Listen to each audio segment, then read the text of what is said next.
Magandang gabi po, Luzon, Visayas at Mindanao. Naghasik ng takot sa ilang kalsada sa Metro Manila ang ilang kabaong magkakahiwalay na inabandona.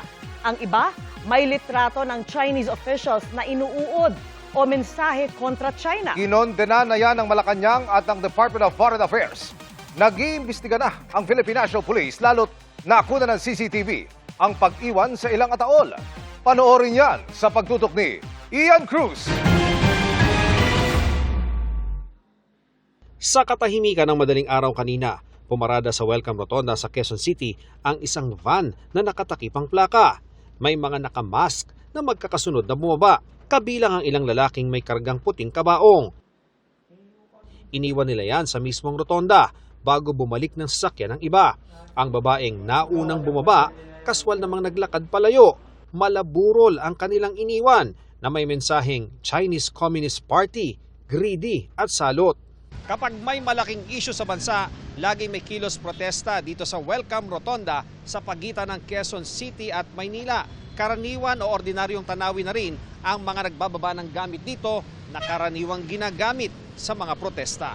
First time nangyari daw, nakamas sila.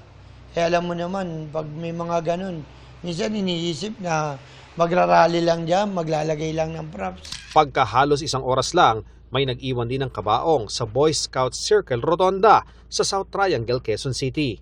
Bukod sa mensaheng pareho sa nasa kabaong sa welcome, may litrato rin sa kabaong.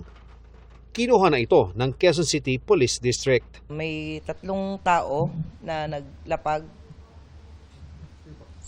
Isang babae, 2 lalaki. Tapos van na puti na walang plate number. Inisip namin na may tao kasi pero wala naman po, litrato lang. May nag-abandon na rin ng kabaong sa bangketa sa Rizal Avenue Extension sa Caloocan na hindi na nilapitan nang nakakuha ng video. It might be a threat. I will contact with the policeman.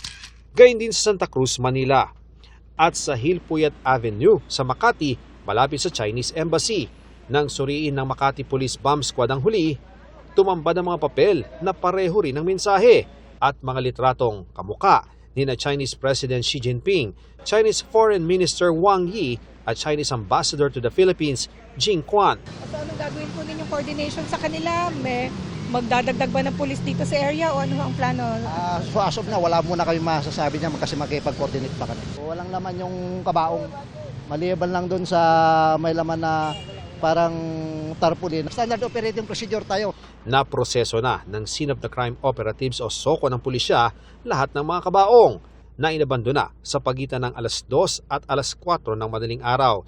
Iniutos na ni PNP Chief Jose Melencio Nartates ang malalimang investigasyon sa mga ito. Kung magbabase po tayo dun sa mga ikinalat nila, parang iisang grupo nga po yung pinanggalingan. Pero sa ngayon po, hindi pa po final. Ongoing po yung ginagawang backtracking and forward tracking po ng ating mga CCTV footages. Pwede po silang kasuhan ng malicious mischief. Pwede din po yung ating alarms and scandal. Git ng Department of Foreign Affairs, hindi nito kinukonsinti ang anumang gawain o banta ng karahasan laban sa kahit sino, kabilang ang mga dayuhan o kanilang opisyal. Dagdag nito, hindi kasama sa kalayaang magpahayag ang mga banta ng karahasan o anumang gawaing maglalagay sa panganib at seguridad ng iba. Hindi po kayo pinipigilan sa inyong freedom of expression, pero ang mga ganitong gawain ay hindi nakakatulong sa ating bansa. Taong 2021 ay may nag-iwan ng mga kabaong sa Boy Scout Rotonda sa Quezon City at Guadalupe, Makati na nagkokondena naman sa Communist Party of the Philippines. Ian Cruz, Nakatutok, 24 Oras.